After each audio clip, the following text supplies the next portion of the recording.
The relay station on Kirro 7 looked like someone had dropped a prefab building onto a frozen wasteland and called it infrastructure. Marcus Webb stood in the main equipment room, running diagnostics on the primary communications array, and tried not to think about the fact that the nearest other human being was approximately 300 million kilometers away. VERA, what's the status on the secondary power coupling?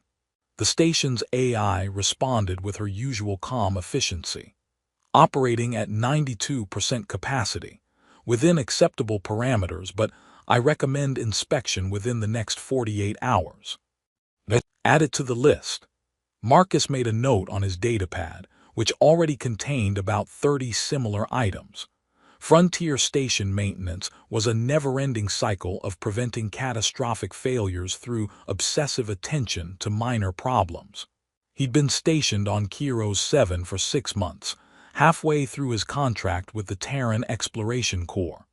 The pay was excellent, the work straightforward, and the isolation exactly what he'd signed up for. After spending 4 years in university engineering programs, surrounded by constant social demands and expectations, Marcus had discovered he did his best work when the only conversation partner was an AI who didn't care about small talk. Kirro 7 itself was a study in hostile beauty.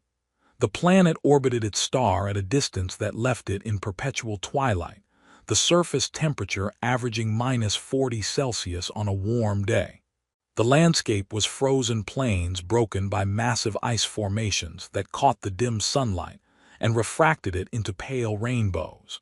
Marcus had grown to appreciate the stark aesthetic during his weekly exterior maintenance checks, though he'd never admit that to anyone who might interpret it as loneliness.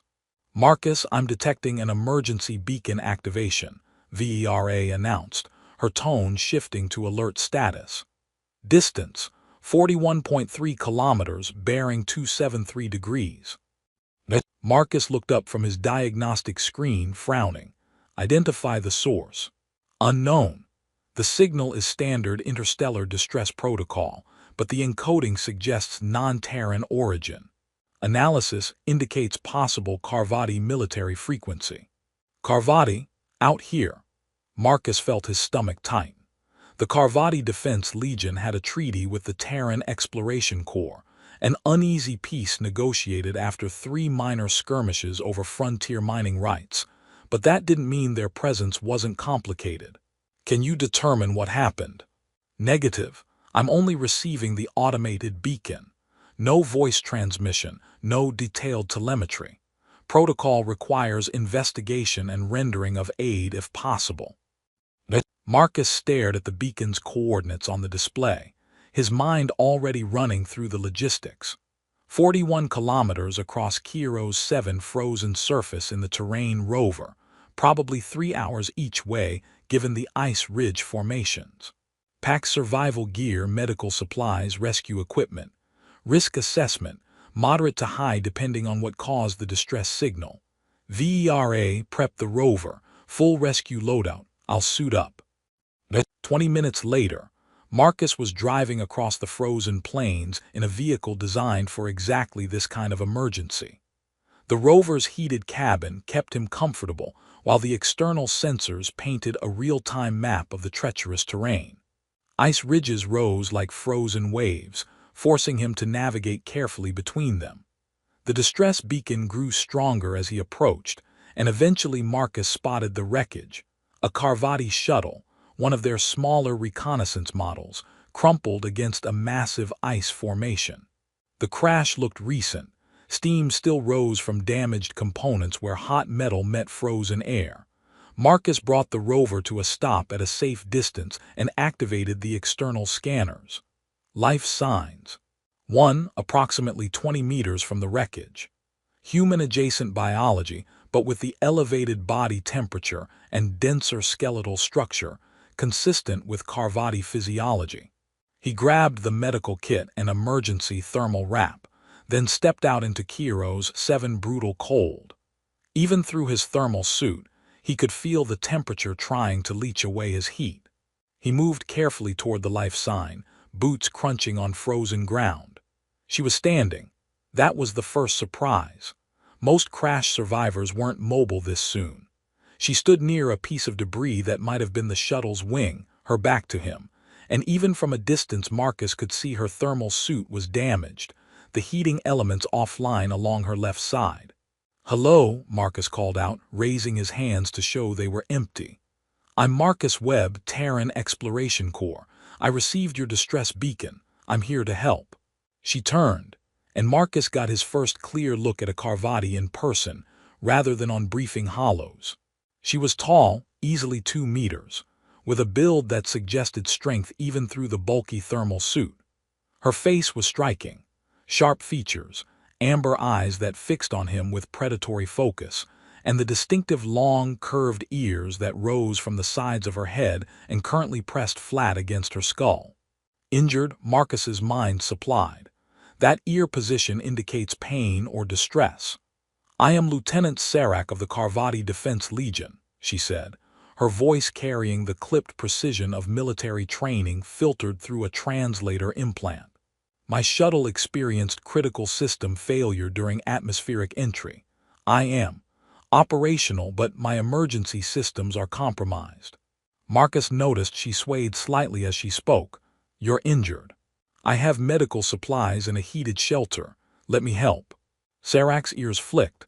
Uncertainty, maybe, or calculation. Accepting assistance creates obligation debt according to Carvati custom.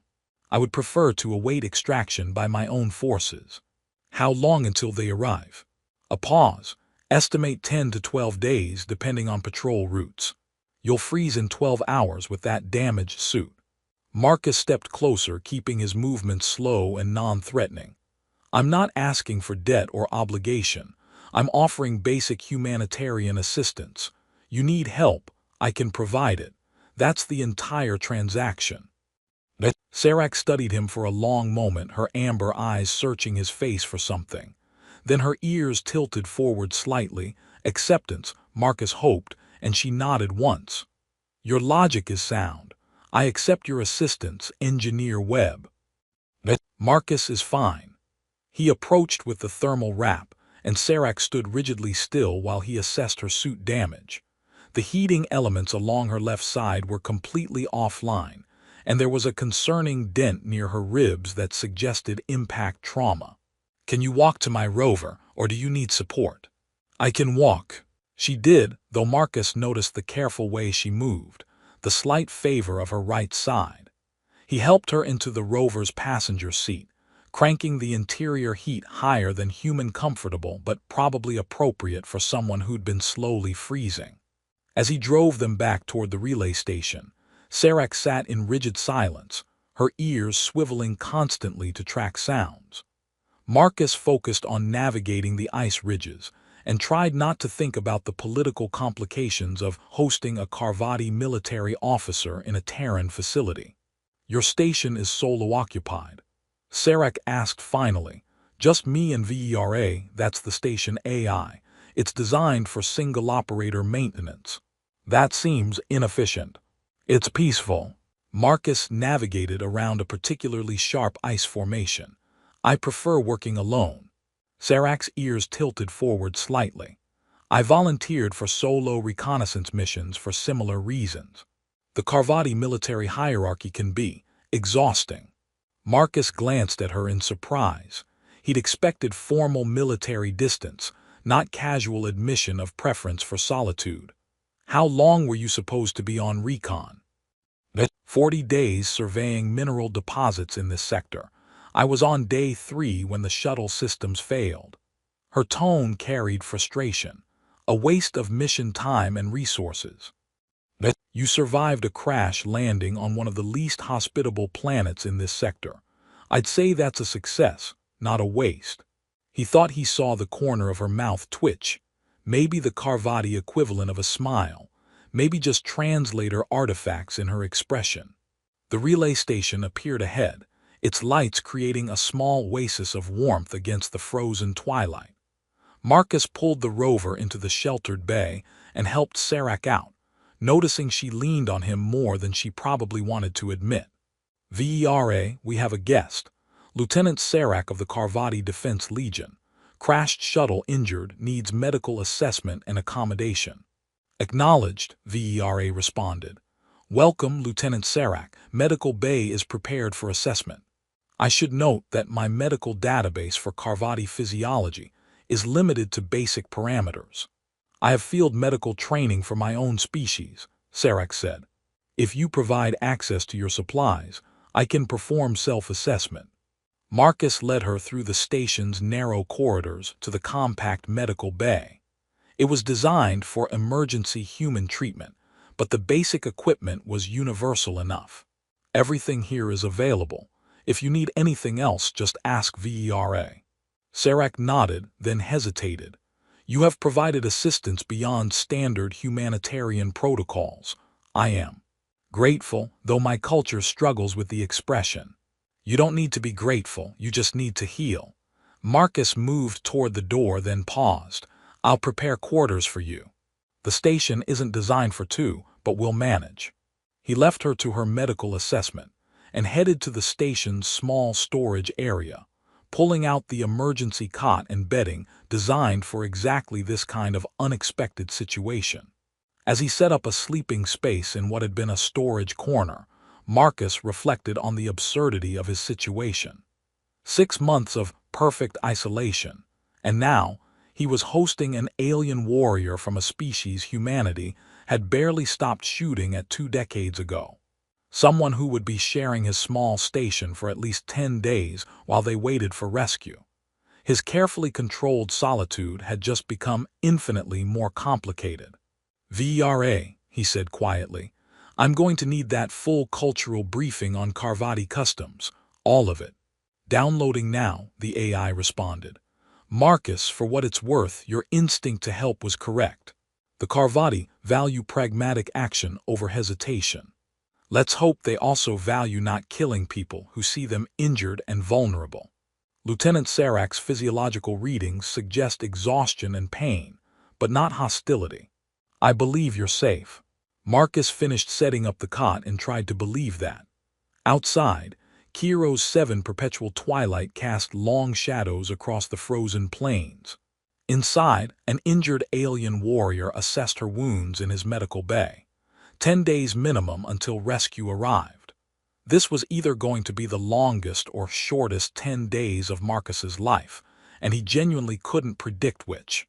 The first 3 days established a careful rhythm of coexistence. Sarak refused the medical bay as sleeping quarters, insisting that accepting more aid than strictly necessary would create complicated obligation debts that Marcus didn't understand but chose to respect. She took the storage area cot without complaint, spending her waking hours either repairing her damaged equipment or attempting to boost the emergency beacon's transmission range. Marcus continued his station maintenance routines, hyper-aware of the additional person sharing his small domain. The station had been peaceful in solitude. With 2 occupants, it felt simultaneously cramped and oddly alive. He heard Sarak moving through the corridors, her footsteps heavier than his, the soft sounds of her working on Carvati technology that hummed at frequencies slightly different from Terran equipment. They spoke when necessary, coordinating use of the fabrication shop, discussing resource allocation, confirming meal schedules. Sarak prepared her own food from her shuttle's salvaged rations, declining Marcus's offers to share Terran supplies with formal courtesy that suggested accepting would complicate things. Marcus buried himself in his downloaded cultural briefing during evening hours, learning about Carvati honor codes, military hierarchy, and the complex web of obligation and debt that governed their social interactions. It was fascinating in an academic way and utterly exhausting in practical application. Everything meant something. Every gesture carried weight. On the 4th day, the station's atmospheric processor began making concerning sounds during Marcus's routine inspection. He was shoulder-deep in the access panel, trying to diagnose the issue, when Sarak appeared in the doorway. The harmonic frequency suggests a failing bearing in the secondary circulation pump, she said without preamble. Marcus extracted himself from the panel and looked at her in surprise. You're familiar with Terran environmental systems. Military reconnaissance training includes basic operation of allied and neutral species technology. Your atmospheric processors share fundamental principles with ours. Her ears tilted forward slightly. May I assist? Marcus hesitated, then nodded. If you're comfortable working with unfamiliar systems. The bearing access requires small hands, which actually gives you an advantage despite. He caught himself before saying something potentially offensive about her size. Sarak's mouth twitched in what might have been amusement. Despite my species' reputation for smashing things and asking questions later, I wasn't going to phrase it exactly that way. But you were thinking it. She moved to the access panel, her large hands surprisingly deft as she examined the interior. Carvati warriors are trained for fine manipulation as well as combat. Pass me the sonic calibrator. They worked together for the next 2 hours, Marcus providing tools and guidance while Sarak's superior reach and strength made the actual repairs possible. A rhythm developed. Marcus would identify the problem, Sarak would execute the solution, and gradually the atmospheric processor's alarming sounds resolved into healthy mechanical humming. That should hold for another 6 months minimum, Marcus said, running final diagnostics.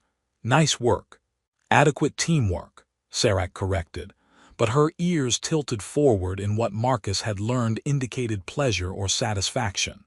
That evening, they ended up in the station's compact meal preparation area at the same time, an overlap Marcus had carefully avoided for days, but which now seemed natural after the afternoon's cooperation. He prepared his standard ration enhancement protocol, while Sarak heated one of her protein packs, and the silence that had been carefully maintained before felt less necessary. "What is Earth like?" Sarak asked suddenly, her amber eyes fixed on Marcus with genuine curiosity. The briefings provide geographical data but not experience. Marcus considered while adding spices to his rehydrated meal. Crowded mostly. At least the parts I'm from. Billions of people all pressed together, constant noise and interaction and social expectation. He stirred his food, remembering. I spent 4 years in engineering school surrounded by classmates who couldn't understand why I'd rather work alone than join team projects. They thought I was antisocial or damaged somehow. Were you? Maybe a little damaged, definitely antisocial by their standards. He looked up to find Sarak watching him with focused attention, her ears tilted forward. I'm better with systems than people. Systems follow logical rules, people don't. Carvet is similar, crowded, hierarchical, demanding constant awareness of social positioning. Sarak's voice carried a note Marcus hadn't heard before, something almost vulnerable beneath the military precision. I volunteered for solo reconnaissance specifically to escape the rigid protocols of Legion life. My commanders considered it proof of exceptional dedication. In truth, I simply wanted silence. Marcus felt something shift in how he understood her. Not just a warrior from a species with complicated politics, but someone who'd chosen isolation for the same reasons he had. How long have you been doing solo missions? 3 years.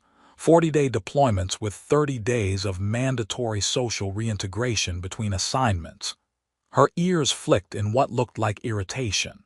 The reintegration is worse than the isolation. I spend 30 days performing appropriate social behaviors until I'm assigned another mission and can leave again. That sounds exhausting. It is efficient, Sarak said, but without conviction. They ate in companionable silence after that, and Marcus reflected on the strangeness of finding common ground with an alien warrior over shared introversion. When Sarak stood to return to her quarters, she paused at the doorway. "Thank you for the conversation, Engineer Webb." "Marcus," he corrected, "and you're welcome, Lieutenant." "Sarak," she said quietly, "if we're dispensing with formality."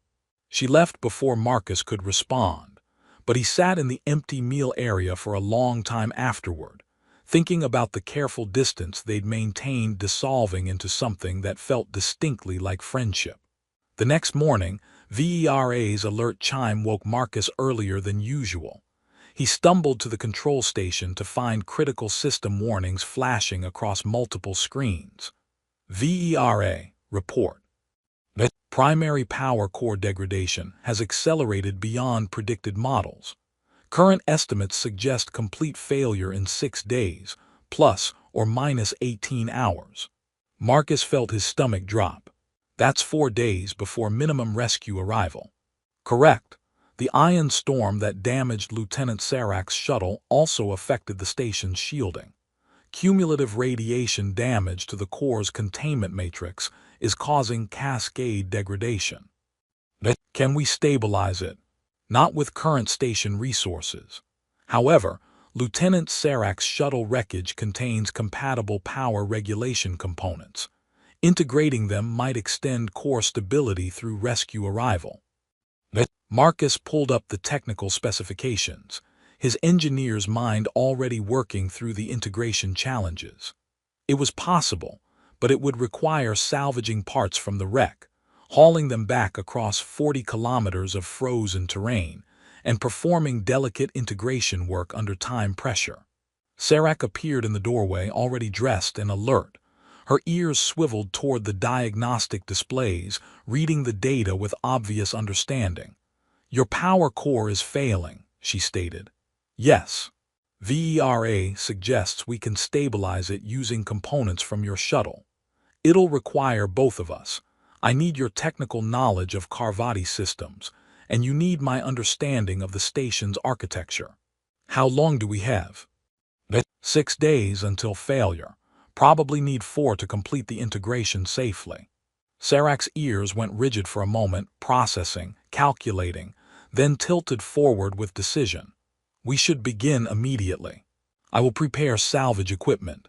She left without waiting for agreement, and Marcus watched her go with a mix of gratitude and apprehension. The careful distance they'd maintained, the formal courtesy, all of it was about to be tested by the desperate intimacy of survival cooperation. The isolated peace he'd cultivated on Kirro 7 was officially over. Now it was just 2 people, 1 failing power core, and 6 days to save both their lives using salvaged parts and desperate ingenuity. Marcus pulled up the salvage mission parameters and began planning their route to the wreck. Outside, Kirro's 7 twilight landscape waited, beautiful and utterly indifferent to whether they survived or not. Days 5 and 6 dissolved into physical exhaustion and focused determination. Marcus and Sarac made 2 trips to the shuttle wreck, each one a grueling 8-hour-round journey across ice ridges that seemed designed to break equipment and spirits. The Carvati power regulation components were heavy, awkwardly shaped, and desperately necessary. On the first trip, they worked with careful professionalism, Sarac using her superior strength to extract components while Marcus assessed which parts were salvageable. On the second trip, exhaustion eroded formality. They developed efficient shorthand. Sarac would gesture at a component, Marcus would nod or shake his head, and they'd move to the next decision without wasting energy on words. Back at the station, they hauled their salvage into the engineering bay and began the delicate work of integration planning. Marcus spread technical schematics across every available surface, while Sarac cross-referenced Carvati military specifications, translating technical terminology that didn't quite map to Terran equivalents. This power coupling uses a resonance frequency that's incompatible with your containment matrix, Sarac said, pointing at a component they'd pulled from the shuttle's engine core. But if we modify the harmonic dampener here, she indicated a section of the station's existing systems, we can create a buffer that allows safe integration. Marcus studied her proposal, running calculations in his head. That'll work, but it requires someone to be inside the core chamber during calibration. Real-time adjustments based on resonance feedback. Dangerous. Potentially fatal if the calibration goes wrong. The core chamber will be partially active during the process. Sarac's ears tilted forward. I volunteer for the chamber work. My species has higher radiation tolerance than yours. but I know the station systems better. I can make the adjustments faster." Marcus met her amber eyes directly. "And your knowledge of the Carvati components is critical for the monitoring station. You need to be outside the chamber, guiding me through the integration." They stared at each other for a long moment, the argument hanging between them. Then Sarak's ears flicked in what Marcus had learned was reluctant acceptance. "Logical," she admitted, "but I dislike it." "So do I," Marcus said honestly, "but we don't have better options." On the 7th day, they began the actual integration. Marcus suited up in the station's radiation gear, inadequate for prolonged exposure but the best they had, and entered the power core chamber. The space was cramped, designed for quick emergency access rather than extended work. Emergency lighting cast everything in amber shadows. Sarak's voice came through his comm with crystalline clarity. "I have full monitoring capability. Your radiation exposure is within acceptable limits for now, but we need to complete this quickly." "Understood." Marcus positioned himself beneath the primary coupling junction, already feeling the heat radiating from the partially active core. Beginning first connection sequence. The work required absolute precision. Marcus's hands moved through practiced motions, connecting Carvati components to Terran systems using adapter assemblies they'd fabricated from salvaged materials. Each connection had to be perfect. One mistake could cause cascade failure. "Resonance frequency is spiking," Sarak reported. "Adjust the dampener 3 degrees counterclockwise." Marcus made the adjustment, feeling the vibration in the coupling change. "Better." Stabilizing, continue to the next junction. Hours passed in concentrated effort. Marcus's world narrowed to Sarak's voice, his hands, and the delicate work of making incompatible systems cooperate. Sweat soaked his undersuit despite the chamber's theoretical cooling systems. His muscles ached from the awkward positions required by the tight workspace. "Connection sparking at Junction 7, Sarak's voice carried sudden alarm. "Marcus, are you—" "I'm fine," he interrupted, though the jolt through his glove had been concerning. "Just a minor discharge, the insulation held." "Your biometrics spiked." She didn't sound professional now, she sounded worried. "If you're injured." "I'm not." "Really, Sarak," just startled. He made a small adjustment to reduce the charge buildup. "How's the overall integration looking?" A pause while she assessed. 73% complete. Core stability is improving." "You're doing excellent work." "We're doing excellent work," Marcus corrected. "Your guidance is what makes this possible." He couldn't see her, but he heard something in her voice when she responded, warmth beneath the technical precision. "Partners in survival, then?" "Apparently so." They continued through the integration sequence, falling into a rhythm that felt natural despite the danger. Marcus trusted Sarak's instructions completely, and she responded to his questions with patience that suggested equal trust.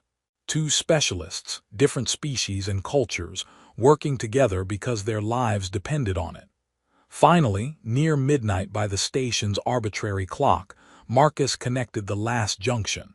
Final integration complete. Running diagnostic now. The power core hummed with new stability, its various components harmonizing in ways that shouldn't work but somehow did. Marcus watched the readings climb toward acceptable parameters and felt exhaustion crash over him like a wave. "Core is stable," Sarak confirmed, and her voice carried relief so profound it bypassed her usual control. "You did it, Marcus. We're going to survive." Marcus extracted himself from the chamber, with muscles that barely responded to commands. He emerged into the access corridor to find Sarak waiting, her ears tilted forward with obvious pleasure, her amber eyes bright with something that looked like joy. 72 hours until minimum rescue arrival," she said. "The core will hold." Marcus swayed, caught himself against the wall, and Sarak was there immediately. Her hand closed around his arm, gentle despite her strength, steadying him without making him feel weak. Their eyes met in the dim emergency lighting, and Marcus felt something shift between them. They'd moved beyond careful cooperation into something deeper, trust earned through shared danger, connection forged in the intimate work of mutual survival. Sarak's ears went suddenly rigid, and her hand withdrew from his arm as if burned. She stepped back, reverting to formal distance with visible effort. "You performed admirably, Engineer Webb," she said, her voice carefully controlled. "You should rest. I will monitor the core through the night." She turned and walked away before Marcus could respond, leaving him alone in the corridor with the ghost of her grip on his arm and the memory of amber eyes that had looked at him with something beyond professional respect. Marcus stood there for a long moment, trying to process what had just happened and what it might mean. Then he headed to his quarters, his mind full of questions he wasn't sure he should ask. Outside, Kirro's 7 frozen landscape continued its perpetual twilight, beautiful and indifferent. Inside the relay station, something had changed between two isolated people who'd found unexpected connection in the darkness. Marcus lay on his bunk, too exhausted to sleep, and wondered what the next 72 hours would bring. Day 8 began with routine: systems check, core monitoring, meal preparation. Marcus moved through his tasks on autopilot, his body functioning despite exhaustion while his mind replayed the moment in the corridor. Sarak's hand on his arm, her sudden withdrawal, the rigid ears that suggested overwhelming emotion barely controlled. The power core required manual adjustment every 6 hours, a task they'd agreed to split. Marcus took the first shift, squeezing into the chamber's cramped space and making fractional changes to maintain stability. The work was tedious but necessary, requiring focus that left no room for distracting thoughts about alien warriors and the complicated feelings developing in a frontier station designed for solitude. At midnight station time, during what should have been Marcus's sleep period, he returned to the core chamber for his scheduled adjustment shift. He'd been working for about 20 minutes when he heard footsteps in the access corridor. Sarak appeared at the chamber entrance, her sleep clothes exchanged for work gear. "I could not sleep. May I assist?" Marcus looked up from the power relay he was calibrating. The chamber was barely large enough for one person to work comfortably. 2 would require close quarters.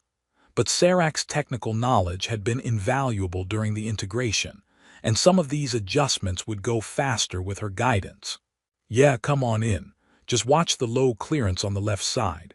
Sarak maneuvered into the chamber with careful precision, her larger frame requiring more attention to the tight space. She positioned herself next to Marcus, close enough that he could feel warmth radiating from her body. Carvati ran several degrees hotter than humans, a fact that became immediately relevant in the confined chamber. They worked in focused silence, Marcus making adjustments while Sarak monitored readings on the portable diagnostic unit. The chamber's emergency lighting cast amber shadows, turning the cramped space into something almost intimate. Marcus found himself hyper-aware of every small movement: the brush of Sarak's arm against his when she shifted position, the sound of her controlled breathing, the way her ears swiveled to track the core's harmonics. "The resonance on Junction 4 is drifting," Sarak said quietly, leaning closer to check Marcus's work. Her shoulder pressed against his back as she provided better angle for the diagnostic light. "Need to compensate 3 microns north." Marcus made the adjustment with hands that were completely steady despite his racing heart. Having Sarak this close, working in partnership with the kind of trust that only came from shared survival, felt simultaneously natural and terrifyingly significant. He finished the calibration and was reaching for the next relay when Sarak spoke again, so quietly he almost missed it over the core's ambient hum. "Do you want me now or later?" Marcus's hands froze on the relay. The question hung in the amber-lit space between them, and even without full cultural context, he understood instinctively that this was significant, important, a moment that would define something fundamental. He turned his head to look at her directly. In the confined space, their faces were inches apart. Sarak's ears stood perfectly rigid, The same position he'd seen when she was injured, but different somehow. Not pain, something else entirely. Her amber eyes searched his face with an intensity that made him feel completely seen.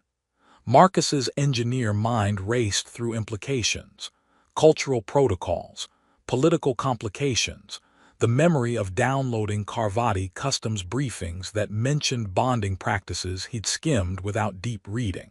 But beneath the analysis, something simpler responded. This woman had trusted him with her life, had worked beside him through desperate circumstances, had shown him the isolation they both chose and the connection they'd accidentally found. He could deflect, could pretend he didn't understand the weight of her question, could maintain the safe distance that kept everything simple, or he could honor the trust she just offered with equal honesty. "Now," Marcus said quietly, holding her gaze, "if you're sure now." Sarak's entire body began trembling, a full-body response that started in her core and radiated outward. Her rigid ears quivered, her breathing became unsteady, and her eyes widened with something between shock and wonder. She gripped the edge of the relay housing to steady herself, and Marcus realized with alarm that he'd triggered something physiological, some response she clearly hadn't expected. He reached for her instinctively, concerned, and she caught his hand with her own. Her grip was tight, almost desperate, but carefully controlled to avoid crushing his more fragile human bones. "This is," her voice shook, all military precision stripped away. "This is the bonding response. I've never, Marcus, do you understand what you've just agreed to?" "No," he admitted honestly, tightening his grip on her trembling hand. "But I want you to explain it. We have time." Sarak's trembling began to subside slowly, replaced by something that looked like fierce concentration as she fought for control. When she spoke, her voice was still unsteady but determined. "Among my people, there is a practice older than our military traditions, older than our expansion to the stars, the life bond." She took a careful breath. "It is not marriage as humans understand it, not a ceremony or contract. It is an offer of absolute trust between two people who choose partnership over isolation. The question you asked, is that offer, do you want me now or later, means, will you accept immediate bond formation or would you prefer to explore possibility over time?" Her ears, still quivering slightly, tilted forward. There is no casual involvement, no halfway measure, only the choice between commitment and refusal. Marcus processed this, his analytical mind working through implications while his heart hammered against his ribs. And my answer triggered. "What exactly?" "The bonding response, a physiological reaction that cannot be faked or forced, only honestly given when someone accepts the offer with true intent." Sarak's grip on his hand gentled slightly. "My body recognized your acceptance as genuine and responded with the instinctive certainty that you meant what you said. It is overwhelming. Do you regret asking?" "No," the word came without hesitation, fierce and certain. "But Marcus, our governments will struggle with this. A human and a Carvati forming a life bond. It has no precedent, no diplomatic framework, no cultural translation that will make it simple." "I don't care about simple." Marcus met her eyes directly, his engineer's precision applied to the most important calculation he'd ever made. "I care about honest. You asked an honest question. I gave an honest answer. Everything else is complications we'll figure out together." "Together," Sarak repeated, and her trembling stopped entirely, replaced by something that looked like joy breaking through warrior discipline. "I have spent 3 years choosing isolation over connection, because connection within my culture required compromising who I am. And then I crash on a frozen planet and meet a human engineer who chose isolation for the same reasons." "That seems like poor planning on the universe's part," Marcus said, "putting two isolated people together and expecting them to stay distant. Terrible planning." Sarak's mouth curved in what was definitely a smile. "We should file a complaint."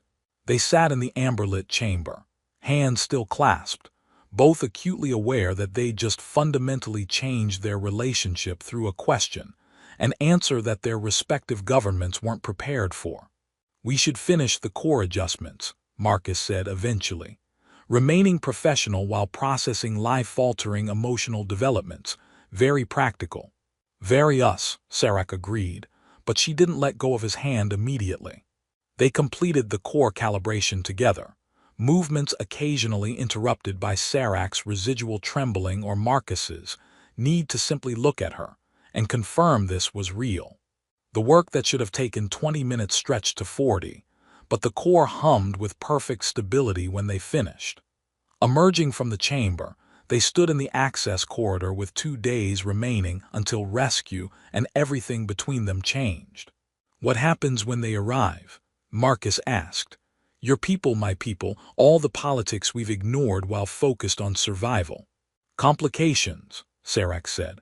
"Questions about protocols violated, concerns about precedent, debates about whether life bonds formed between species are valid under existing treaties." Her ears tilted forward with determination. "But the bond is formed. It cannot be withdrawn or invalidated by political inconvenience." "Good." Marcus felt something settle in his chest, certainty replacing the anxiety he'd carried for 8 days. "Because I didn't survive a power core integration and emotional vulnerability, just to let bureaucrats decide what I feel." Spoken like someone who's never dealt with Carvati military administrative processes. "I've dealt with Terran exploration core paperwork. I think I can handle it." Serac's laugh was quiet but genuine. "You have no idea what you've agreed to." "Probably not," Marcus admitted. "But I'd rather figure it out with you than stay safe and alone." They stood in the corridor as Kirro's 7 systems hummed around them. 2 people who'd chosen isolation until circumstance and honesty forged something neither had planned for. 48 hours until rescue," Serac said quietly. "We should rest. Tomorrow will bring complications enough." "Together, though," Marcus said. "We face them together." "Together," Serac confirmed, and the word carried the weight of the bond they'd formed in amber light and trembling honesty. She returned to her quarters and Marcus to his, but the distance between them had changed. No longer careful separation but conscious choice to respect space while acknowledging connection. Marcus lay on his bunk and thought about the question he'd answered, the trembling response it had triggered, and the fierce joy in Serac's eyes when she'd confirmed the bond was real. In 48 hours, rescue would arrive. Governments would ask questions. Protocols would be examined. Political analysts would debate precedent. But in this moment, on a frozen planet at the edge of explored space, 2 isolated people had chosen each other with an honesty that transcended diplomacy. Marcus touched the hand that had held Serac's trembling grip and smiled in the darkness. The complications could wait. For now, this was enough.